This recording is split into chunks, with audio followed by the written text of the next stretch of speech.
Hello friends, तो कैसे हो आप। अगर आपके दिमाग में एक चीज़ चलती है कि मैं होम केयर में जाऊँ या हॉस्पिटल में जाऊँ, अगर मैं होम केयर में चला गया तो कितनी सैलरी मिलेगी, अगर मैं हॉस्पिटल में चला गया तो कितनी सैलरी मिलेगी। कई बार आपका कोई दोस्त होता है जो कि होम केयर में काम कर रहा होता है और वो आपको बताता है कि देख भाई, यहाँ पे इतनी सैलरी मिल रही है, इतने मज़े हैं, ज़्यादा खर्चा भी नहीं है, वहीं पे घर पे रहना है, वहीं पे खाना, वहीं पे पीना, सब कुछ वहीं पे मिल रहा है। आपके दिमाग में यही चीज़ चलती है कि यार गुरी जो है नर्सिंग वाइफ वाला, वो तो बोलता है हॉस्पिटल में जाओ, लेकिन हॉस्पिटल से ज़्यादा मज़े तो होम केयर में है। अगर आपके दिमाग में ये सारी चीज़ें चल रही है और आपको समझ नहीं आ रहा कि मैं हॉस्पिटल में जाऊँ या मैं होम केयर में जाऊँ, तो आज की ये वीडियो स्पेशल आपके लिए है। अगर आज की ये वीडियो आपने पूरी देख ली तो आपके दिमाग में एक भी ये डाउट नहीं रहेगा कि मुझे हॉस्पिटल में जाना है या मुझे होम केयर में जाना है। बाकी एक चीज़ मैं आपको पहले बता देता हूँ कि ये मैं आपको अपनी ओपिनियन बता रहा हूँ और आपके बेनिफिट्स के अकॉर्डिंग मैं बता रहा हूँ और आपके फ्यूचर के बेनिफिट के अकॉर्डिंग मैं बता रहा हूँ। बाकी आपकी मर्जी है कि आपको हॉस्पिटल ज्वाइन करना है या आपको होम केयर ज्वाइन करना है। तो हॉस्पिटल के बारे में तो मैंने हर वीडियो में आपको बताया है कि हॉस्पिटल में कितनी सैलरी मिलती है, क्या क्या बेनिफिट्स मिलते हैं ना। लेकिन होम केयर के बारे में आज हम बात करते हैं। तो देखो, होम केयर क्या है। होम केयर का मतलब है एक ऐसा पेशेंट है जो कि हॉस्पिटल में इलाज करवा रहा था।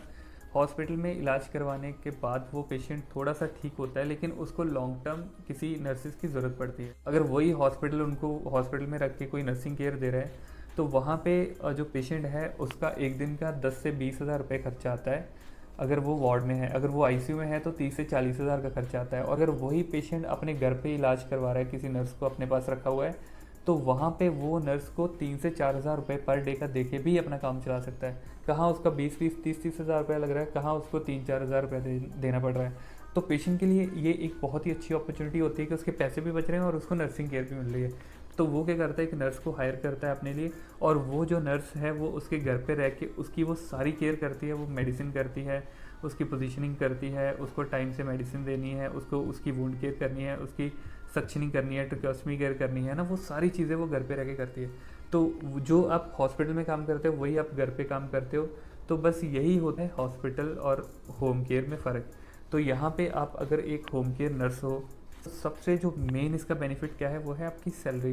तो जैसे मैंने बताया कि जो पेशेंट है वो आपको 3 से 4 हज़ार रुपये पर डे का देने के लिए राज़ी हो जाते हैं। 3 हज़ार पर डे का दे रहे हैं तो मतलब सीधा सीधा एक महीने का 90 हज़ार बन जाता है। 4 हज़ार है तो 1,20,000 एक महीने का बन जाता है। लेकिन यहाँ पे एक चीज़ और है कि डायरेक्ट आपको पेशेंट मिलना तो थोड़ा सा मुश्किल होता है, क्योंकि आपको नहीं पता होता है कि ये पेशेंट को होम केयर चाहिए और आप तुरंत उसके साथ चल दो। क्योंकि मान लो जैसे मैं आईसीयू में काम कर रहा हूँ, न्यूरो आईसीयू में काम कर रहा हूँ, मैंने देखा कोई बहुत लंबा पेशेंट है जिसको डॉक्टर ने बोला कि होम केयर पे इसको घर ले जाओ। अभी क्योंकि मैं उस हॉस्पिटल में काम कर रहा हूँ और वही अगर मुझे पता है कि ये पेशेंट घर पे जाएगा और इसको होम केयर की ज़रूरत है, तो मैं वो पेशेंट को नहीं पकड़ सकता हूँ या मैं वो पेशेंट के घर पे नहीं जा सकता हूँ, क्योंकि मैं ऑलरेडी एम्प्लॉई हूँ। लेकिन अगर आप एक होम केयर स्टाफ हो तो आपके लिए ऐसे पेशेंट मिलना बहुत मुश्किल होती है। तो यहाँ पे आपके पास दूसरी जो ऑप्शन होती है वो होती है कि किसी एजेंसी के थ्रू आपको पेशेंट मिलता है। जैसे अंतारा हो गई, मैक्स हेल्थ केयर हो गया, ये बहुत बड़ी बड़ी एजेंसीज हैं इनकी।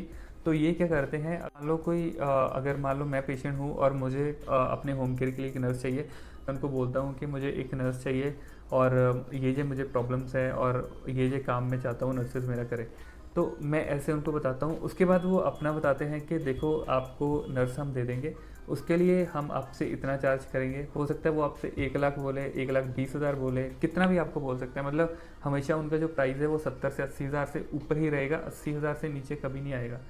तो एज ए नर्स अगर मान लो आप मैक्स हेल्थ केयर में काम कर रहे हो, आपको पेशेंट आपके पास नहीं है, पेशेंट है मैक्स वालों के पास, तो मैक्स हेल्थ केयर वाले के पास आप जॉब कर रहे हो, तो वो आपको बोलेगा कि यहाँ पे एक पेशेंट है, आपको जाना है यहाँ पे, तो आपको ये बेनिफिट मिलेंगे, पेशेंट के घर पे रहना है, घर पे वो खाना पीना ये सब मिलेगा, तो आपको यहाँ वहाँ पे जॉब करनी है। तो आप फिर उनके थ्रू जाते हो।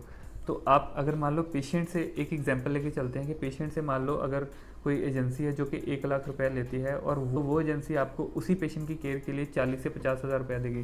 तो पेशेंट से तो 1 लाख मिल रहा है, लेकिन आपको 40 से 50 हज़ार ही मिल रहा है, इससे ज़्यादा आपको नहीं मिल रहा है।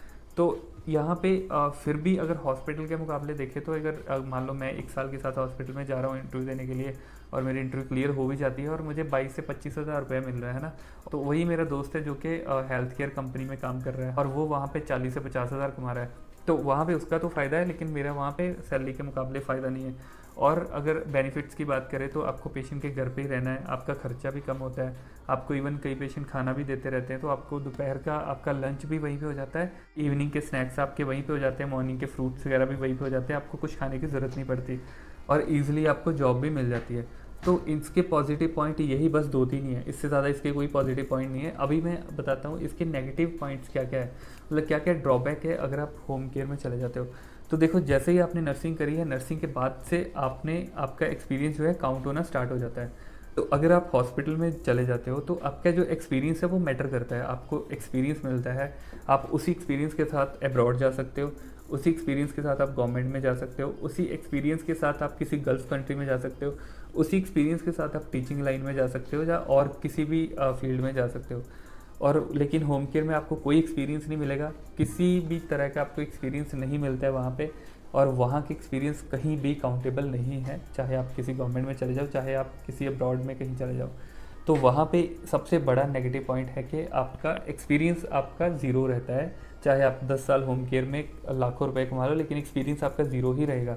आप वहाँ के वहीं रहोगे, आप एक कुएं के अंदर जो मेंढक होता है बस वही बन के रहोगे, उससे बाहर आप नहीं निकले हो तो आप बाहर निकल भी नहीं पाओगे। तो दूसरा जो सबसे बड़ा ड्रॉबैक है वो है आपकी नॉलेज। नॉलेज जो है वो आपकी उतनी ही रहेगी, आपकी नॉलेज कभी आप इंक्रीज़ नहीं कर पाओगे। आप कितना भी टाइम काम कर लो, किसी एक ही पेशेंट के लिए काम कर लो, आपको हमेशा ये चीज़ दिमाग में रखनी है कि जो भी होम केयर में पेशेंट आपको मिलेगा वो स्टेबल पेशेंट ही मिलेगा, सिक वाला पेशेंट आपको नहीं मिलेगा। अगर सिक पेशेंट हो तो उसको घर पे थोड़ी रखेंगे, उसको तो हॉस्पिटल में रखेंगे। तो सिक पेशेंट को कैसे ट्रीट करना है, ये कोई एमरजेंसी में क्या क्या चीज़ें हम यूज़ करते हैं, कैसे पेशेंट को ट्रीट करते हैं, मेडिकल आईसीयू में सर्जरीज़ के बाद कैसे पेशेंट को ट्रीट करते हैं, क्या क्या चीज़ें होती है, आपकी नॉलेज आपकी वहीं की वहीं रह जाती है। अगर आपको नर्सिंग के बाद की जो नॉलेज है वो अगर आपकी 10% है तो वो 10 पे ही रुकी रहेगी, उससे ज़्यादा बढ़ेगी नहीं। इवन कम जरूर हो सकती है लेकिन बढ़ेगी नहीं। लेकिन वही आप हॉस्पिटल में अगर आते हो तो आपकी डे बाय डे आप कुछ नई चीज़ें सीखते जाते हो, आप नई चीज़ें एक्वायर करते जाते हो, आपका एक्सपीरियंस बढ़ाते जाते हो, आपकी नॉलेज जो है वो डेली डेली बूस्टअप होती है। तीसरा जो सबसे बड़ा बेनिफिट है कि अगर आपके पास एक्सपीरियंस है तो आप अब्रॉड में जा सकते हो। तो देखो, अब्रॉड में किसी भी कंट्री में जाना है तो एक्सपीरियंस आपका सबसे ज़्यादा मैटर करता है।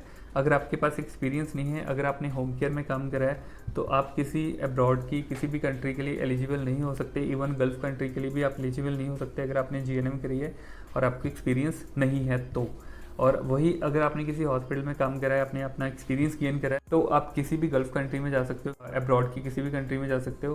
तो ये सारी चीज़ें आप कर सकते हो अगर आप एक हॉस्पिटल में एक्सपीरियंस लेते हो। उसके बाद अगर गवर्नमेंट जॉब की बात करी जाए, अगर आप एक होम केयर में काम कर रहे हो और वहाँ पे अगर आपको गवर्नमेंट जॉब लेनी है, गवर्नमेंट जॉब के लिए आपको एक्सपीरियंस चाहिए, और गवर्नमेंट के लिए इसका एक्सपीरियंस तो बिल्कुल काउंट नहीं होता है। तो इसके लिए आपको हमेशा हॉस्पिटल का एक्सपीरियंस ही चाहिए। अगर आपको बेड साइड एक्सपीरियंस नहीं है हॉस्पिटल में तो वहाँ पे आपका जो एक्सपीरियंस है वो काउंट नहीं होगा और आप किसी गवर्नमेंट जॉब के लिए अप्लाई नहीं कर सकते हो। पांचवा इसका सबसे बड़ा ड्रॉबैक ये है कि अगर मान लो आपके पास एक पेशेंट है जो कि आपने डायरेक्ट ही पेशेंट को ही ले लिया, जैसे कुछ स्टूडेंट क्या करते हैं, जैसे ही उनको कोई ऐसा बंदा मिलता है, कोई ऐसा हॉस्पिटल से बंदा मिलता है तो वो उसी टाइम वो बंदे को ले लेते हैं। बंदा होम केयर में अगर उसी नर्स को रख लेता है जो नर्स हॉस्पिटल में उसको देख रही थी, तो स्टूडेंट क्या करते हैं, जब उनको वो होम केयर वाला बंदा बोलता है कि मैं आपको ऐसा करता हूँ, मैं 60,000 आपको देने के लिए रेडी हूँ, और वो बंदा अगर वो नर्स जो है वो अगर 25 से 30,000 रुपया ले रही है तो वो सोचती है कि यार हाँ भाई मुझे तो डबल मिल रहा है, चलो छोड़ो। तो वो क्या करते हैं, वो नेक्स्ट डे से ही हॉस्पिटल को एब्सकॉन्ड करके और वो पेशेंट के साथ चले जाते हैं। और वो जो पेशेंट है वो 10 दिन रहता है, 15 दिन रहता है, 20 दिन रहता है, और उसके बाद पेशेंट जो है एक्सपायर हो जाता है। या फिर मान लो वो पेशेंट बोलता है कि बस भाई अब मैं ठीक हो गया हूँ, अब मुझे आपकी ज़रूरत नहीं है। तो वहाँ पे आप फिर वही सड़क पे आ जाते हो, आपकी जॉब भी चली गई है, आपका एक्सपीरियंस भी वेस्ट हो गया है, आप ब्लैक लिस्ट में भी हो गए हो, और वो नेक्स्ट उस हॉस्पिटल में आप कभी ट्राई भी नहीं कर पाओगे।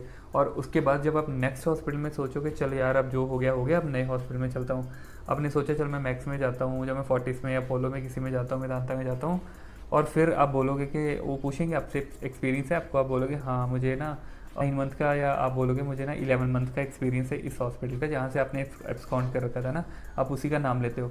तो वो बोलते हैं अच्छा ठीक है हम बात करते हैं। फिर वो कॉल करते हैं कि ये बंदे ने अगर 11 महीने 10 महीने 9 महीने लगा के छोड़ा तो रीज़न क्या है। तो वो कॉल करेंगे, आपकी प्रोफाइल पूछेंगे, और ये यहाँ से आपका मैसेज क्या जाएगा कि ये तो एब्सकॉन्डेड बंदा है, ये तो ब्लैक लिस्टेड है, इसको हमारे हॉस्पिटल में कभी भी जॉब नहीं कर सकता है क्योंकि इसने एब्सकॉन्ड करा हुआ है। तो वहाँ पे आपका नेगेटिव इंप्रेशन तो वहीं पे पड़ जाता है और आपकी इमेज जो है ज़ीरो हो जाती है वहाँ पे, और वो हॉस्पिटल आपको लेने से ही मना कर देता है। तो मजबूरन आपको नेक्स्ट हॉस्पिटल में जाना पड़ता है और वहाँ पे आपको ज़ीरो एक्सपीरियंस बताना पड़ता है, क्योंकि अगर आप बताते हो तो वहाँ पे आपकी प्रोफाइल चेक होगी और आप वहाँ पे काम कर भी नहीं पाओगे।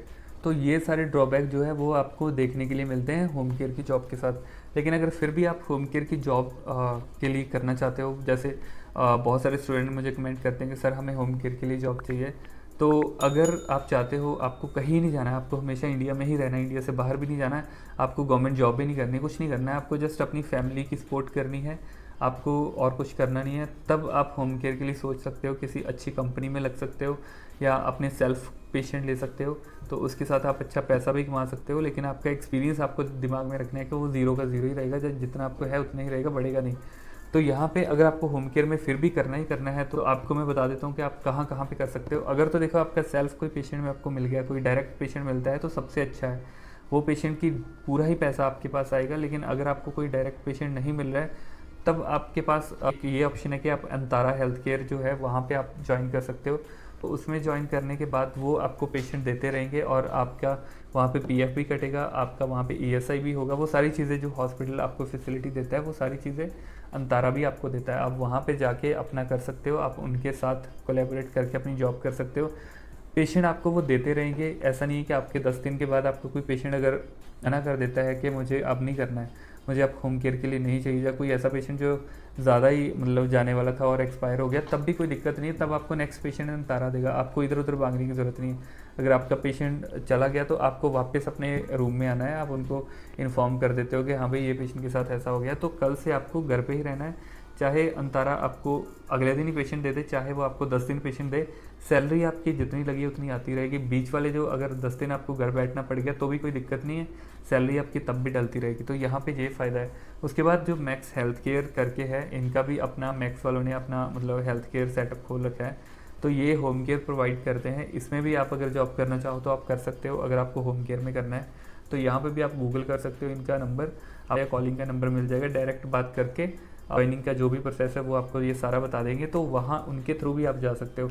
तो ये जो दो नाम है अंतारा और मैक्स हेल्थ केयर, ये थोड़ा सा मतलब इनका ठीक है सेटअप, अगर आप इनके थ्रू जाना चाहते हो तो ये है कि थोड़ी सी आपकी जॉब सिक्योरिटी रहती है। आपको ये नहीं है कि अगर आपको पेशेंट नहीं मिला तो आपको जॉब पैसे नहीं आएंगे, यहाँ से आपके जो पैसे हैं वो रेगुलर आते रहेंगे, चाहे आपके पास पेशेंट हो चाहे ना हो, अगर आप इनके साथ ज्वाइन कर लेते हो। उसके बाद जो सबसे ज़्यादा पैसा जो है, जैसे मैं आपको बता रहा था कि सेल्फ पेशेंट लेने में है, अदरवाइज़ इतना पैसा आपको नहीं मिल पाता है हॉस्पिटल के अंदर। तो अगर आप डायरेक्ट पेशेंट ले सकते हो तो वो सबसे अच्छा है, उसके साथ आपको सबसे ज़्यादा बेनिफिट होता है। तो बाकी ये था होम केयर के बारे में। इसमें मैंने आपको इसके पॉजिटिव पॉइंट भी बता दिए, नेगेटिव पॉइंट भी बता दिए, दोनों चीज़ें आपकी क्लियर हो गई। अब आपको इधर जाना है या इधर जाना है वो आप देखो, लेकिन एक टाइम पे आप एक ही नाव में जा सकते हो, दोनों नाव में आप पैर नहीं रख सकते हो। आप ये नहीं कर सकते हो आप हॉस्पिटल में आप सोचो कि मैं दिन में हॉस्पिटल में पैसे कमाता हूँ, नाइट में मैं होम केयर में कर लेता हूँ, तो ये काम आप नहीं कर पाओगे। ये मैंने भी पहले सोचा था करने के लिए, लेकिन मैं नहीं कर पाया हूँ, तो आप भी नहीं कर पाओगे, ये मैं लिख के दे देता हूँ। तो दोनों नाव में पैर रखोगे तो आपका डूबना 110% श्योर है। तो इसीलिए या तो इधर हो जाओ या इधर हो जाओ, या तो हॉस्पिटल चले जाओ या होम केयर में चले जाओ। आपका फैसला है, आपकी लाइफ है, ये आपके ऊपर है, आपको क्या करना है वो आपके ऊपर है। अगर आप जाना चाहते हो तो बेस्ट ऑफ लक, आप इधर भी जा सकते हो होम केयर में। अगर आप हॉस्पिटल ज्वाइन करना चाहते हो तो फिर तो सोने पे सुहागे वाली बात है, वो तो उसके जैसी तो कोई दूसरी चीज़ है ही नहीं, आप हॉस्पिटल भी ज्वाइन कर सकते हो। आई होप कि मैंने आपके सारे डाउट्स क्लियर करे होंगे। तो अगर और भी कोई डाउट्स है जो आप पूछना चाहते हो कमेंट सेक्शन में पूछ सकते हो। और अगर आपको ये लगता है कि हॉस्पिटल में मैं इसलिए नहीं जा रहा हूँ क्योंकि मेरे से इंटरव्यू क्लियर नहीं होती, तो आप मेरा कोर्स ले सकते हो। कोर्स के दौरान आपको वो सारी चीज़ें मिल जाएगी जो भी आपको इंटरव्यू के दौरान पूछा जाएगा, तो आपकी इंटरव्यू में चुटकियों में क्लियर करवा दूंगा। तो अगर आपको ज्वाइन करना है तो नीचे डिस्क्रिप्शन में मैंने व्हाट्सएप का नंबर दे रखा है, आप डायरेक्ट वहाँ से मुझे मैसेज कर सकते हो, सारी डिटेल आपको वहीं पे मिल जाएगी। तो हम मिलते हैं नेक्स्ट वीडियो में, तब तक के लिए बाय बाय।